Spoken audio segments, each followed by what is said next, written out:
여러분 안녕히 주무셨습니까? 참 좋은 아침입니다. 우리 2016년 3월 10일 목요일 말씀으로 드리는 오늘의 번제 함께 합니다. 사무엘상 2장 12절에서 마지막 36절까지 말씀으로 같이 합니다.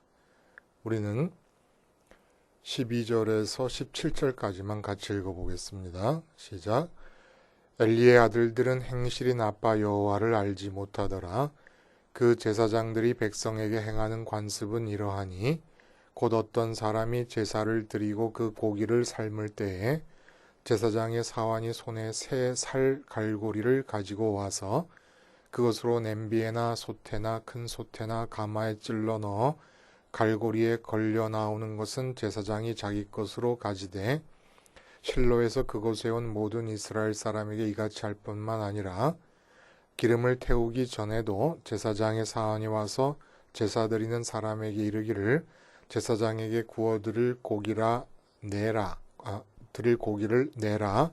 그가 네게 삶은 고기를 원하지 아니하고 날 것을 원하신다 하다가 그 사람이 이르기를 반드시 먼저 기름을 태운 후에 네 마음에 원하는 대로 가지라 하면 그가 말하기를 아니라 지금 내게 내라. 그렇지 아니하면 내가 억지로 빼앗으리라 하였으니 이 소년들의 죄가 여호와 앞에 심히 크면 그들이 여호와의 제사를 멸시함이었더라. 네, 오늘 우리가 함께 읽은 말씀 중심으로 성경 공부해도 모르는 하나님 알기라는 제목의 하나님 말씀 증거합니다. 광나루에 있는 장로의 신학대학을 다닐 때입니다. 그때 문교부에서 숫자 증원을 허락을 해주셔가지고 저희 신학과 한 과만 무려 1000명이 되었던 그런 때입니다. 그때 제가 신학 학회장을 맡고 있었습니다. 근데 봄과 가을 학기가 시작되게 되면 그 시작하기 전에 봄과 가을 두 번씩 2박 3일 일정의 사경회를 갖게 됩니다. 그래서 제가 미리 그 사경회, 그 가을 사경회의 강사를 섭외하게 됩니다. 신학학회장으로서 신학과 학생들 1000명, 봄에는 대학생 전체가 과를 초월해서 함께 사경회를 하고 이제 가을에는 각 과별로 하는데 1000명 신학생들의 부흥회를 이끌어 주실 강사 섭외를 하면서 당시로서는 대한민국 개신교의 관심을 가장 많이 받고 있었던 소망교회 곽선희 목사님을 떠올리고 또 제가 신학생 시절에는 너무너무 그분의 설교를 좋아했습니다. 고등학교 때 영락교회 출석하고 있을 때 정말 그때는 박주준 목사님이 제 스타였거든요. 근데 이제 신학교를 다닐 때는 또 그게 바뀌어가지고 곽선희 목사님이 제 스타였습니다. 그래서 전화로 약속을 잡고 곽선희 목사님을 집무실로 찾아갑니다. 그랬더니 반갑게 맞이해 주시면서 바로 그때 나온 설교집 하나를 사인을 해서 주시고 사경회의 주제를 제게 물어보시는 거예요. 특별히 원하거나 생각해 둔 것이 있느냐. 그래서 저는 요한복음 14장 16절에서 20절 사이에 있는 말씀, 보혜사를 보내주시겠다고 하는 약속과 그렇게 보혜사를 보내주시면 결국 20절에 그날에는 내가 아버지 안에 너희가 내 안에 내가 너희 안에 있는 것을 너희가 알리라. 그래서 주제를 내가 아버지 안에 너희가 내 안에 내가 너희 안에 라고 하면 어떻겠습니까? 그랬습니다. 그랬더니 목사님께서 이건 이해하기가 좀 추상적이고 어려운 내용이다. 그러시면서 같은 요한복음에서 21장 21절과 22절에 나오는 말씀, 베드로가 이제 거꾸로 달려 죽게 될 것을 예언하실 때 베드로가 옆에 있는 요한을 가리키면서 예수님께 묻지 않습니까? 이 사람은 어떻게 되겠습니까? 그때 예수님께서 이르시되 내가 올 때까지 그를 머물게 하고자 할지라도 네게 무슨 상관이냐? 너는 나를 따르라 하시더라. 이 구절로 잡자이르시는 거예요. 그래서 주제를 너는 나를 따르라 라고 정하고 조금도 주저함이 없이 목사님께서 제안하신 그 구절로 사경의 주제를 결정했습니다. 너는 나를 따르라. 목사님의 의도를 알 수가 있죠. 그때 데모가 한창이었거든요. 대학교 학생들이. 그때 이제 신학생들도 이 데모 분위기에 휩싸여가지고 환경이나 여건이나 아니면 정치 사회적 상황을 탓하면서 마음을 외부에 뺏기지 말고 오직 신학생으로서의 본분에 충실하면, 내 할 일에 충실하면 그럼 모두가 다 환경의 어떠함과 상관없이 성공적인 목회를 할 수 있다 라고 하는 취지로 이 주제를 정해 주신 겁니다. 그러니까 성경 말씀 자체의 신학적이고 신앙적인 의미보다는 당시 신학생들의 태도에 더 무게를 두시고 정하신 주제예요. 주제가 정해지는 과정에 대해서 그 당시는 전혀 별다른 생각을 못했고, 또 감히 신학생 주제에 그 정말 대한민국 최고로 잘 나가는 교회의 목사님이 정해주신 주제가 어떻다 저떻다 말할 처지도 못했고, 실제로 그래서 그랬는지 모르겠지만, 그 권위 때문에 그랬는지 모르겠지만 마음에 더 좋게 여겨졌습니다. 지금도 좋았다고 생각합니다. 근데 이상하지요. 시간이 지나면서 평생을 두고, 그때 이후 평생을 두고 그때의 순간에 대한 아쉬움이 피어오르는 거예요. 왜 목사님께서 이 하나됨, 삼위일체 하나님과 한 사람 신앙인의 이 결합의 주제를 피하셨을까? 이 아쉬움으로 남는다는 거예요. 성령님이 오시면, 보혜사 성령님이 오시면 결국 일어나게 되는 일이 궁극적으로 뭡니까? 성령 운동을 하는 교단에서 말하는 것처럼 능력 행하고 병 고치고 하는 게 아니에요. 그건 있을 수도 있고 일어나지 않을 수도 있습니다. 성령님의 인격적 결단과 결정에 의해서 일어날 수도 있고 일어나지 않을 수도 있고, 우리가 성령을 염두에 두면서 그걸 추구한다는 것은 잘못된 겁니다. 그럼 보혜사 성령님이 오시면 우리에게 주어지는 게 뭐예요? 바로 하나님 아버지와 예수님과 내가 하나 되는 거예요.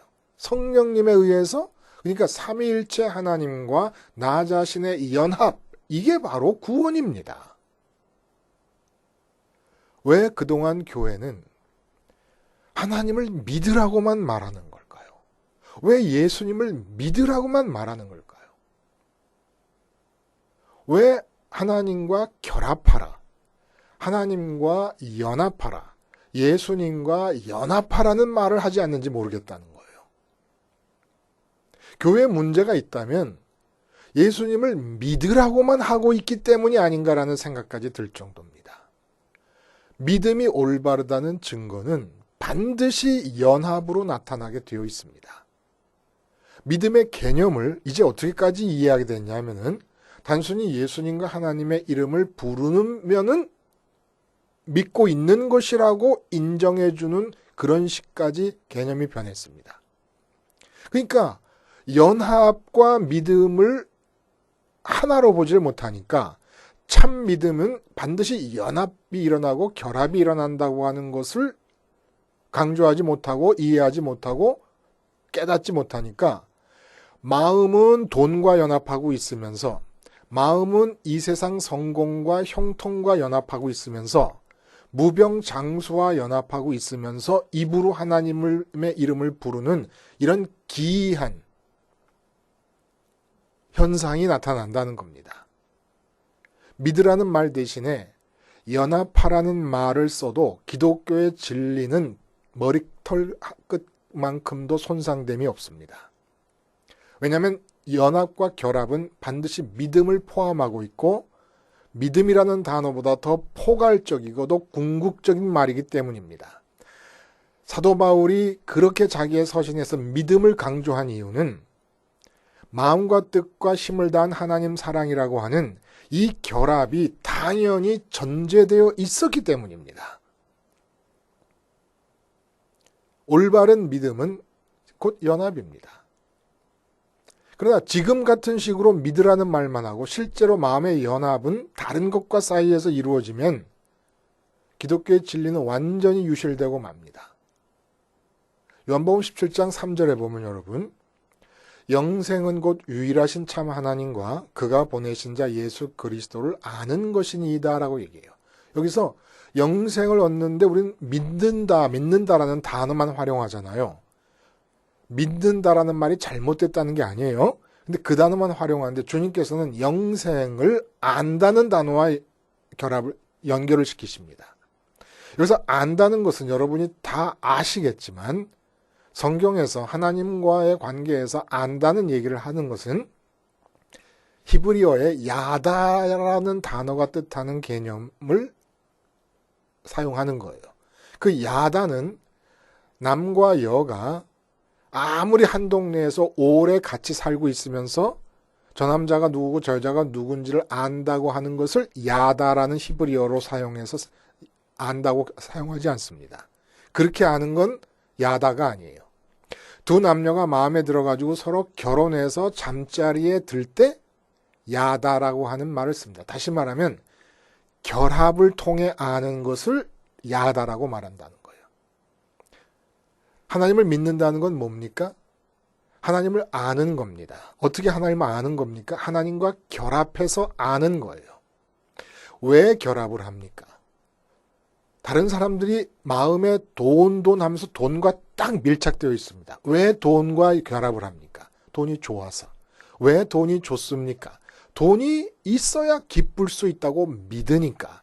돈이 있어야 만족할 수 있다고 믿으니까. 이렇게 믿으면 내게 기쁨과 만족을 줄 수 있다고 믿으면 반드시 마음은 그 믿음의 대상과 결합을 하게 되어 있습니다. 그리고 이런 결합이 곧 하나님을 아는 것입니다. 여러분, 목회하면서 성경 공부에 목숨을 걸다시피 한 적이 있어요. 그리고 나 자신이 성경 공부에 늘 마음을 쏟고 있습니다.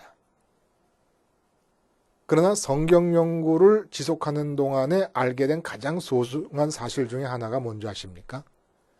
성경 공부를 아무리 많이 해도 뭐 베델 성경 공부다, 크로스웨이 성경 공부다 뿐만 아니라 무슨 훈련이다.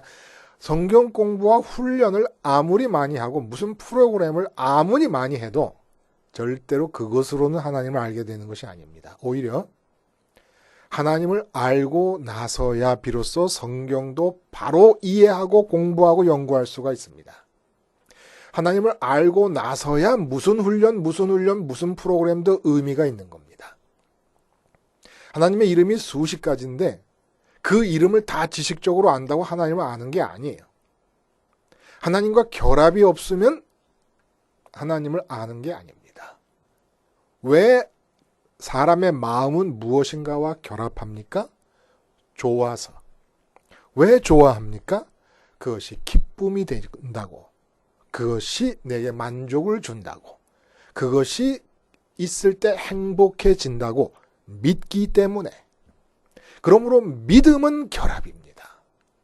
그러니까 예수를 믿으라 하지 않고 예수와 결합해라 해도 더 올바른 말일 뿐만 아니라 더 궁극적인 믿음의 자리로 우리를 옮겨줄 수가 있어요. 예수님과 결합하라. 하나님과 결합하라. 하나님과 연합하라. 오늘 본문에 엘리의 아들들에 대한 얘기가 나오잖아요. 홈리와 비느하스입니다. 엘리의 아들들은 행실이 나빠 여호와를 알지 못하더라. 이 말은 개역 성경의 번역이 제대로 되지 않았어요. 엘리의 아들들의 행실이 나쁘다. 여호와를 알지 못했다. 다시 말하면 여호와를 알지 못했기 때문에 엘리의 아들들의 행실이 악했다. 이게 맞다는 겁니다. 그러면 여호와를 모르기 때문에 행실이 악했다. 여호와를 안다는 게 뭐예요? 바로 그 같은 장 우리가 어저께 살펴본 한나의 노래 속에서 나온 거예요. 한나가 기도하여 이르되 내 마음이 여호와로 말미암아 즐거워하며 내 뿔이 여호와로 말미암아 높아졌으며 내 입이 내 원수들을 향해 크게 열렸으니 라고 얘기합니다. 그리고 여호와같이 거룩하신 이가 없으니, 거룩하신 이가 없다는 얘기는 좋은 쪽으로 구분된다라는 거예요. 거룩이 그 좋은 쪽으로 구분되고 더 좋고 더 좋고 더 좋아서 구분되다 더 이상은 구분될 수 없이 최고로 좋은 게 거룩합니다. 여호와같이 최고로 더 이상 있을 수 없도록 좋으신 분이 없다. 여호와가 최고다. 이 얘기예요. 그러니까 한나가 사무엘로 말미암아 즐거워하며 라고 하지 않고 여호와로 말미암아 즐거워하며, 이게 여호와를 아는 거예요. 그럼 어떤 사람이 이렇게 물어볼 거예요. 결국 사무엘을 주셨기 때문에 아이를 못 낳고 괴로워하다가 결국 사무엘을 주신 하나님이 좋다는 얘기 아니냐. 분명히 구분을 지었습니다. 본문에 뭐라 그러냐면 우리가 읽지 않은 29절에 엘리 제사장에게 하나님의 사람이 와서 엘리의 집안이 망할 것을 예언할 때 뭐라 그러냐면 엘리 제사장에게 네 아들들을 나보다 더 중히 여겨 내 백성 이스라엘이 드리는 가장 좋은 것으로 너희들을 살찌게 하느냐? 분명히 아들들과 하나님을 구분합니다. 사무엘 때문에 하나님이 좋은 것은 사무엘이 더 먼저예요. 더 중히 여겨진다는 겁니다. 그렇지 않다는 거예요. 한나가 하나님을 아는 것은 엘리의 아들들이 하나님을 모르는 것과 대조가 되는데, 엘리의 아들들이 하나님을 몰랐다는 얘기는 그들은 하나님께 제사를 드리는 현장에서도 하나님보다는 고기를 더 좋아했습니다. 고기를 더 좋아한 거예요. 고기가 더 기쁨이었어요. 하나님은 고기 먹고 배부르고 기쁠 때만큼도 내게 기쁨이 되지 않는 분입니다. 하나님은 모르는 거예요. 여호와로 말미암아 내가 즐거워하며, 그러니까 야다가 없는 겁니다. 하나님과의 결합이 없는 겁니다. 마음이 하나님만이 내게 기쁨이 되고 내게 만족을 줄 수 있다고 믿어서 그 하나님과 마음이, 돈을 좋아하는 사람이 돈과 결합하고 승진을 좋아하는 사람이 승진과 마음이 결합하듯이 그렇게 하나님과 결합함이 없어서 나타나는 행실이 악하고, 바로 이런 결합이 없는 것을 성경은 뭐라 그러냐? 야다, 결합을 통한 암, 여호와에 대한 지식이 없다. 여호와를 알지 못했기 때문이다라는 얘기예요. 그럼 이런 여호와를 알지 못하는 일이 도대체 왜 생긴다는 얘기입니까? 기쁨과 결합의 상관관계를 모르기 때문이에요. 주님께서 말씀하셨어요. 요한복음 17장에. 거기서 우리와 같이 그들도 하나가 되게 하옵소서 라고 요한복음 17장 11절에 기도하시고, 그 다음에 13절에 뭐라 하시냐면 내가 아버지께로 가오니 내가 세상에서 이 말을 하옵는 것은 그들로 내 기쁨을 그들 안에 충만히 가지게 하려 함이니라. 이렇게 얘기합니다. 주님께서 갖고 계신 기쁨은 하늘에 계신 아버지를 마음에 모셔드림으로써 갖는 만족과 기쁨이에요. 그 기쁨을 갖게 하려고 하나님과 우리 주님이 하나인 것처럼 우리도 하나가 되게 하려, 연합되게 하려고 한다는 것입니다. 그 죄가 뭐예요? 왜 여호와를 알지 못하게 됩니까? 하나님이 기쁨의 이유가 된다는 것을 예수님이 알고 계셨고 그 예수님의 자리에 우리를 세우시려는 건데, 그 예수님의 자리에 서기를 원치 않는 겁니다. 그래서 그 17절에 보면은 이 소년들의 죄가 여호와 앞에 심히 크다. 그들이 여호와의 제사를 멸시함이었더라. 여호와의 제사를 멸시하게 됩니다. 죄가 심히 큽니다. 죄가 심히 크다는 게 뭐예요? 자기의 죄를 알지 못하는 죄까지 범했다는 거예요. 죄인됨을 알면, 죄인됨이라는 것만 죄 때문에 속한 건데, 죄인됨을 모르니까 죄가 심히 큰 거예요. 죄가 뭡니까? 하나님 말고 다른 것으로 기뻐하려는 게 죄예요. 하나님 말고 다른 것으로 자꾸 마음이 연합되게 되는 게 죄라는 거예요. 그 믿음은 뭡니까?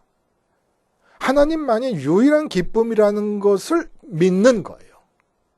우리 마음이 아직 체감하면서 기쁨을 얻는 대상은, 체감의 대상은 아직도 이 세상 거예요. 돈이고 건강이고 내 자식의 성공과 형통이고 이런 것들이에요. 승진이고. 그러나 생각만은 이거 아닌데, 하나님만이 내 유일한 기쁨이 되어야 되는데, 내 마음은 하나님만을 좋아하고 하나님과만 결합을 해야 되는데 라는 걸 아는 거예요. 그렇게 알기 때문에 어떤 일이 벌어집니까? 자꾸 이 세상 것으로 체감되는 기쁨, 실제로 내 마음이 느끼는 기쁨은 돈 때문에 기쁜 거예요. 건강 때문에 기쁘고 세상의 성공 때문에 기쁘고 체감하고 있는 거예요. 이 상태가 죄라는 걸 아는 게 믿음입니다. 생각의 믿음 속에서 하나님만이 기쁨의 이유가 되어야 되는, 내가 지금 돈으로 기뻐하는구나. 하나님 앞에서 하나님으로 기뻐해야 될 자들이 돈으로 기뻐하고 있는 이것이 죄요 간음이란 말입니다. 이 죄를 알아야 제사가 멸시되지가 않는 겁니다. 지금 하나님의 제사를 멸시한다. 왜 제사가 멸시됩니까? 죄를 모르니까. 죄가 뭡니까? 다른 것으로 기뻐하려는 체감의 상태. 내 마음의 체감의 상태. 이것이 죄라는 걸 볼 수 있는 생각의 믿음. 이게 있어야 제사가 의미가 있으면서, 다른 것을 기쁨으로 체감하는 내가 죽어야 되겠구나. 다른 것을 갈망하고 있고 다른 것과 연합되어 있는 내가 죽어야 되겠구나. 그래서 하나님과 연합이 돼야 되겠구나. 이게 하나님을 아는 것이라는 겁니다. 하나님만이 내 기쁨이라는 게 믿어지는 것. 근데 이상한 일이 있는 거예요. 이게 안 믿어집니다.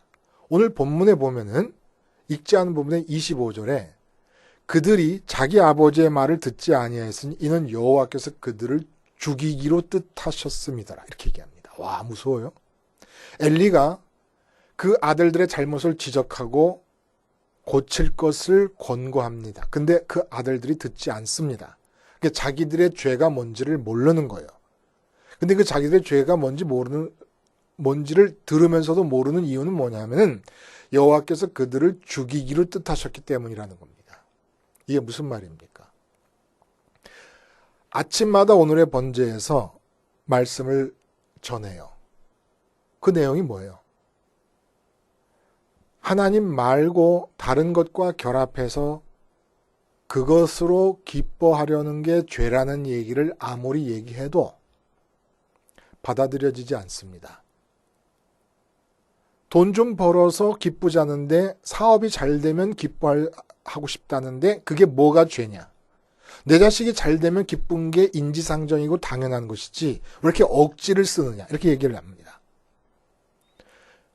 그건 왜 그러냐면 하나님께서 죽이기로 결정하셨기 때문에 하나님 말고 다른 것으로 기뻐하는 것이 죄라는 사실이 깨달아지질 않는 거예요. 한마디로 내 마음은 비록 돈 때문에 기뻐하는 상태지만은 체감의 실질 상황은 그렇지만은 내 생각 속에서라도 이건 아닌데 유일한 기쁨은 하나님이셔야 되는데 내 마음이 죄의 장아찌가 돼가지고 죄에 찌들어가지고 지금도 아직도 돈이 없다고 슬퍼하고 돈이 있다고 기뻐하고 건강하다고 믿어지면 기뻐하고 건강이 상실되면 슬퍼하는구나. 이렇게 깨달아져야 돼요. 근데 이게 안 깨달아진다는 건 무슨 얘기냐면 하나님이 결정하신 겁니다. 너한테는 내가 네 마음으로 들어가서 네 마음과 영인 내가 결합하기로 원치 않는다. 나 자신을 너에게 주고 싶지 않다.